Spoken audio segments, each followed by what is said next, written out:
Welcome back, you guys, to Choking Hazard. My name is Zach, and today we're going to be talking about Echo from Overwatch. You probably already see this thumbnail, and you know what I'm talking about. I'm talking about how broken she is right now. There's some people on YouTube that are kind of underplaying how broken she actually is, and some people are actually saying that she's just, we have to wait before we do the ban hammer or the nerf hammer, which I agree. We should wait. Make sure people know how to fight her first and deal with it. But I have a good eye when it comes to knowing if a character is broken or not. And I just want to show you and explain to you why she's objectively broken. And what I mean by broken, I don't mean that the character plays itself. It's not like that. What I mean by broken is a character that can do way too many things. I can give you an example from another game. Have you ever played Super Smash Bros. Melee? In competitive, in the actual competitive scene in Super Smash Bros. Melee, Fox is seen everywhere. And the reason he's seen everywhere is not because the character plays himself. Pro players like Mewtwo King, which doesn't main Fox. He mains Marth and he mains Sheik. And even the best player in the world right now, which is Hungrybox, plays Jigglypuff. So just because the character's strong doesn't mean that that the character plays itself. But the character has so many tools in his arsenal that he's basically good against every character in the game. So that's kind of what Echo feels like to me. It feels almost like the Fox of Overwatch at the moment. Now, one of the reasons why Echo feels really strong right now is that Echo has awesome poke damage. And what I mean by poke damage is damage from afar. You can shoot from afar and just kind of shoot in that general direction and you'll do a lot of damage. The reason you can do a lot of damage too is there's actually 0 damage fall off on her primary fire. So this ability right here does the same amount of damage as it would be close up. It does that same amount of damage far away. Which means you can poke at enemies from afar and you have the advantage a lot of the times. The other thing is too is that if you haven't noticed, see how it bursts into 3 different lasers? You would think that would be bad for shooting from afar, but because there's no damage fall off, you can kind of just spam at characters far away. You can duck and dodge and dip, dive, and dodge and do all that stuff and do a lot of damage. And what that's good for, the reason why poke damage like that is really strong, is let's say if there's a Widowmaker over there and she knows you're right here. It's very hard to get a cheeky headshot on a character when they're trying to dodge your bullets when you're playing Widowmaker. So if the person obviously knows you're trying to attack them, you don't jump, you move around, and you dip, dive, and dodge. So that's very hard to actually hit a character in the head while they're doing this. You know, even pro players hit like 10% of the time when somebody knows they're shooting at them. Alright? So while you're doing this, you don't have to aim. You can kind of just spam towards them like this. Look how much damage that does. So what that's good for Echo is contesting sniper-like characters like Ana, Ashe, and Widowmaker. If there's people like that over there and they can't move very much while they're aiming at you from afar, you can just do this. You wouldn't want to jump because that's an easy headshot, but like this. It's ridiculous. It does a lot of damage. So the other thing that it's good for is that if you want to build your ult very quickly, you don't even have to be in battle. As long as you kind of just shoot in the general direction where the enemy is, especially like around corners or, spam areas, like spam sections in maps, like, just kind of shoot in that general direction. Do a lot of damage, and you build your ult really quickly. Number 2 is that Echo does a shit ton of burst damage, too. And the reason burst damage is good, if people don't know, I'll just kind of define burst damage. There's a lot of damage within a short period of time. So getting a headshot like that would be burst damage, because the time window within the damage, that amount of damage is very small, and it makes it so the enemy team has no time to react to the damage. So it's like boom, boom, dead. That would be burst damage. Poke damage is kind of like this, what I was showing, where you're just kind of blasting from afar. That guy was already hurt, so like right here. They can react to me shooting at them, but I'm also doing a lot of damage, so it requires them to either kill me or they have to get out of there because I'm going to kill them. So that's kind of what you're making them do from afar. Up close, she does a lot of damage. It's two headshots, which kills them, which is as good as McCree. She has the plasma grenade from Halo, and that's good for, right? Once you hit somebody with that plasma grenade, there's nothing in the game that can really stop them from getting hurt, except for a Zarya bubble. And that is it. Everything else, that or Baptiste ability, what else can stop it? Ultimates like Lucio's Drop the Beat will save you, but other than ultimates, the only things that can save you is a Zarya bubble, and I think Baptiste, his lamp.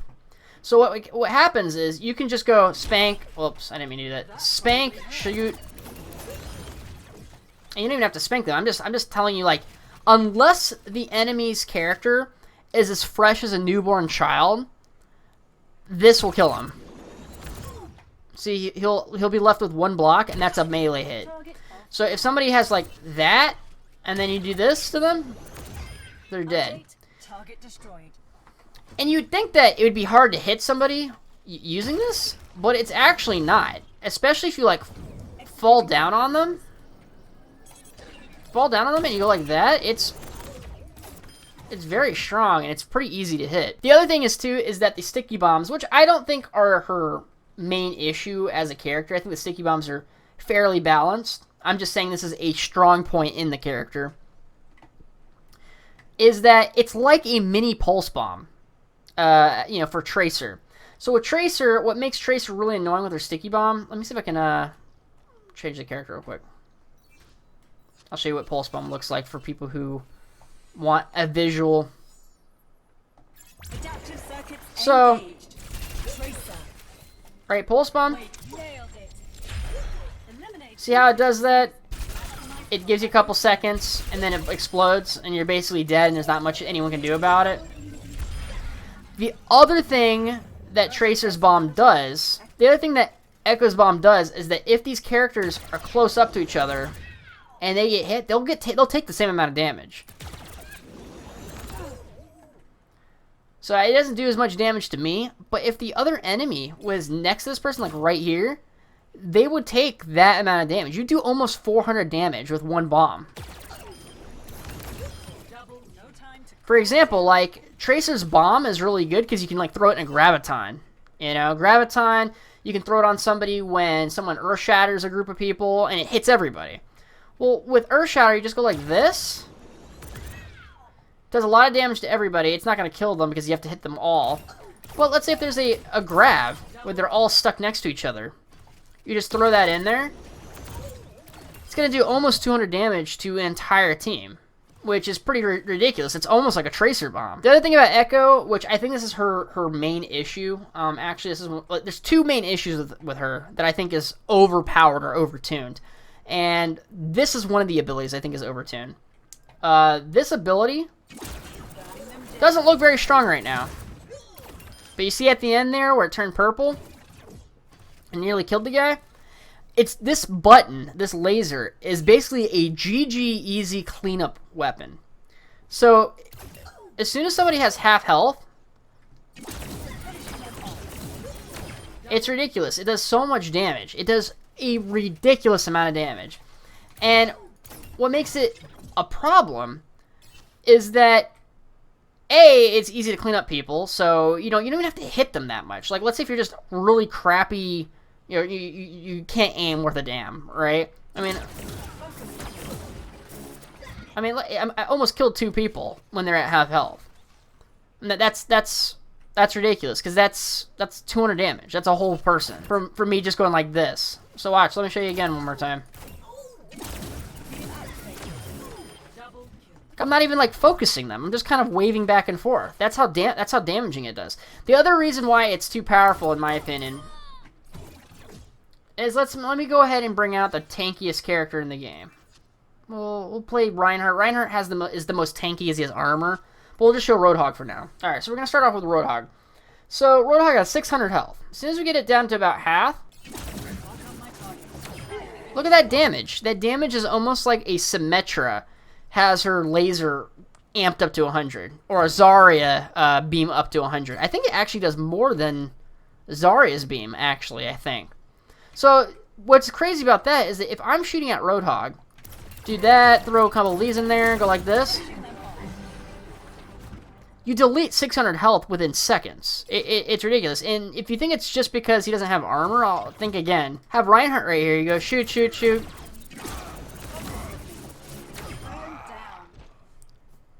So, what it effectively makes Echo is a tank buster. The other thing that makes her very powerful is her mobility, her flight.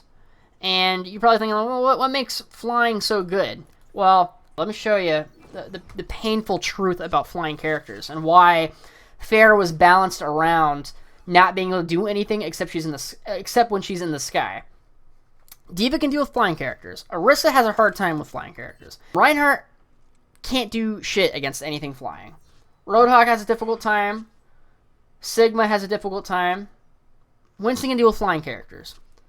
Ball can do with flying characters. Zarya has a hard time. I mean, Zarya can't even deal with flying characters if they're high enough in the air. Ashe can deal with flying characters. Bash can deal with flying characters. Doomfist can't deal with flying characters. I mean, he can kind of if you're like the best Doomfist ever, and you know how to do. You have to use an ultimate usually to get up on a roof before you can even kill him. So you're trading an ultimate out to kill somebody. Echo can deal with flying characters. Genji has a hard time with flying characters. Hanzo has a hard time with flying characters. Unless you're really good with Hanzo. Junkrat can't do anything against flying characters. McCree's good. Has a hard time. Can't do anything. Can deal with flying characters. Has a hard time. Sometimes she has a hard time. If they get low enough where you can hack them, you can do a good job. Symmetra can't do a thing. Torb would be good against Echo, but Echo has good poke damage, so she can break the Torb turret pretty easily. Then it leaves Torb having to shoot his stupid, shitty-ass gun at her, which makes him bad. Tracer can't do much. Widow can. Ana can. Baptiste can. Bridget can't do anything. Lucio can't do anything. Mercy can't do anything. Mora can kind of do stuff when they're within range, but not really. Zenyatta can't do much either. He can do some damage if you can get a couple little hits off, but generally speaking, he doesn't have the greatest projectiles for the job. So flying is just it just takes a lot of characters out of the game, and that's why Pharah is balanced the way she is. She's only good up in the air, so it requires the enemy team to kind of play around that. With her, if she's getting attacked in the air by like a soldier, she can just drop down real quick, get behind the your tanks, and just start tank busting and shield busting and poking from afar, which kind of breaks the whole point of her, you know. One of the things that Echo can do, because she has flight and she has burst damage, she can kind of do the Doomfist thing, where she can wait for somebody like at spawn or around a corner, hit them with this, shoot, run, and just get back up to high ground real quick, and there's not much the enemy team can do about it. The other thing that makes Echo, I think, pretty strong too, and I think something that they kind of didn't think about when creating her, is that she's a silent offensive hero. She's a silent DPS hero. And we have never had a silent DPS hero before. Genji's not silent, even though he's a ninja. What makes her powerful for that, right, is A, the other two people that are silent in the game are Sigma and Zenyatta. Zenyatta can't go off mad flanks because he has no mobility and he's a pretty easy target to just focus down real quick. Sigma is a tank, so he has to stay in front of his team for him to get any real value. She doesn't need to do that. Let's say this is our Reinhardt on our team, and this is the enemy team shooting at our Reinhardt. If I was climbing up here to get behind them, me going up these stairs, I make zero noise. There's no audio cue when I'm behind them at all. Which means I can just, let's say I flew up around here or something like that, did a flank, because I have flight and mobility, which makes it easy for me to do that. Now I'm behind them on the floor, and I'm inaudible. You can't hear me at all. I'm silent as shit. I'm more silent than Genji, a ninja. I come over here, shoot once, fly away. So she has pick potential too, like flanker pick potential, while having poke damage from afar that Doomfist does not have. and being a tank buster. My target. And a shield breaker. Doomfist can't break shields. And, you know, it's funny because when I think about her ultimate's not that good. I know a lot of people are complaining about the ultimate because you can do stuff like this, where you can swing on somebody, have the ultimate, slam someone down, and all that stuff. I don't think it's that great. It's not that big of a deal. And the reason I think it's not that great, the reason why I think it's not that great is that the enemy teams are just not going to let you hit them. They're going to try to focus you down pretty quickly. And it also takes forever to get your ult. Your ult actually takes quite a long time to get for Echo, which is good because her ability is pretty strong. She basically has 2 lives and she gets her ult really fast when she, you know, transforms into a person. So it's all right. I think it's better at higher ranks because you're just, you know, there's more potential there. But at lower ranks, it's more of a skill-based ability. So I'm okay with it, you know? But the problem with what I have with it is that I feel like it's almost like counterintuitive to Echo. Because what other character do you want to play? Echo is actually stronger as her own character than most other characters. The only reason you'd want to ult is not even to get the ultimates really quickly, but because you have an additional health. You just have more health, basically. So if you like, you know, let me see if I can get my ult real quick. But let's say if I go like this, you know, let's say if I get hurt. If I get hurt and I die with 500 health, you know, it goes all the way down to 0, I transform back into Echo with full health.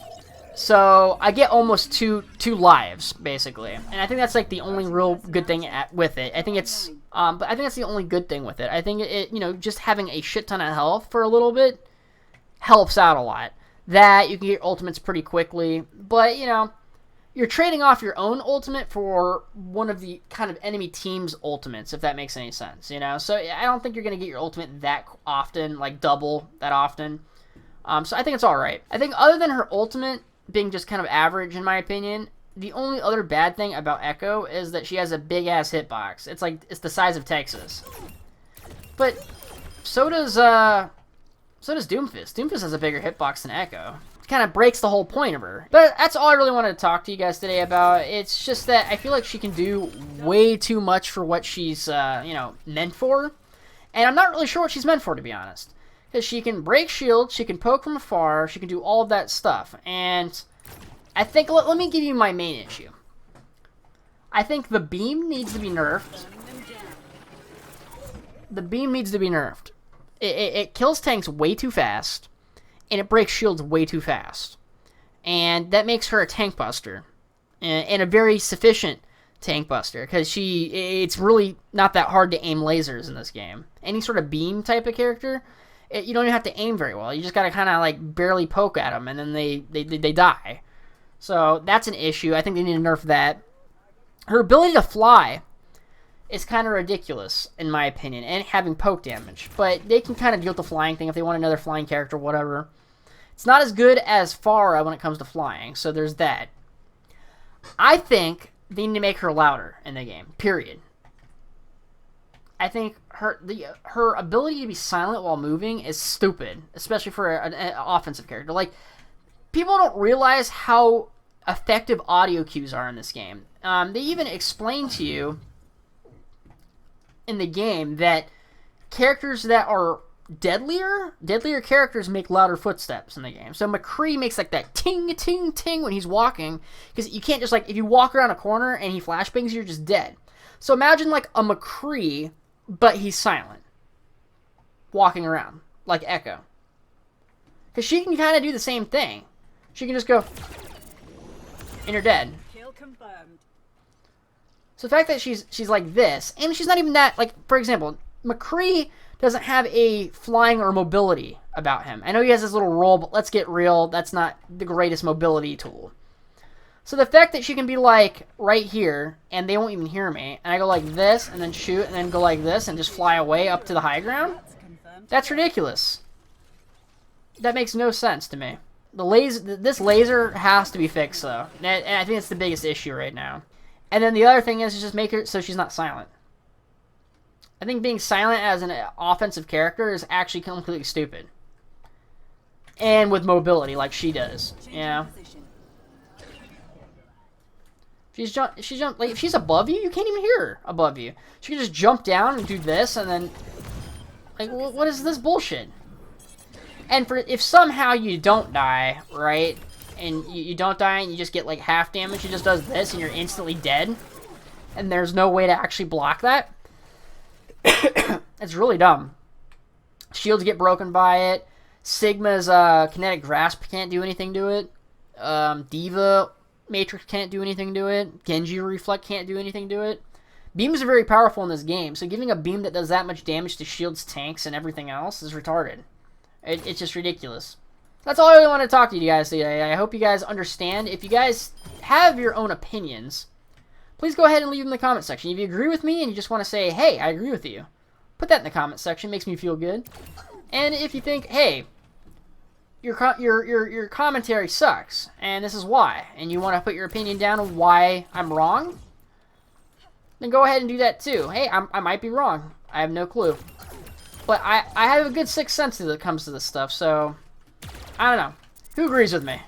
But thank you guys so much for watching. Please like, share, comment, subscribe. Do all of that YouTube business. If you like my content, please click the little bell because I'm going to be producing more soon. And thank you guys so much for watching, and see ya!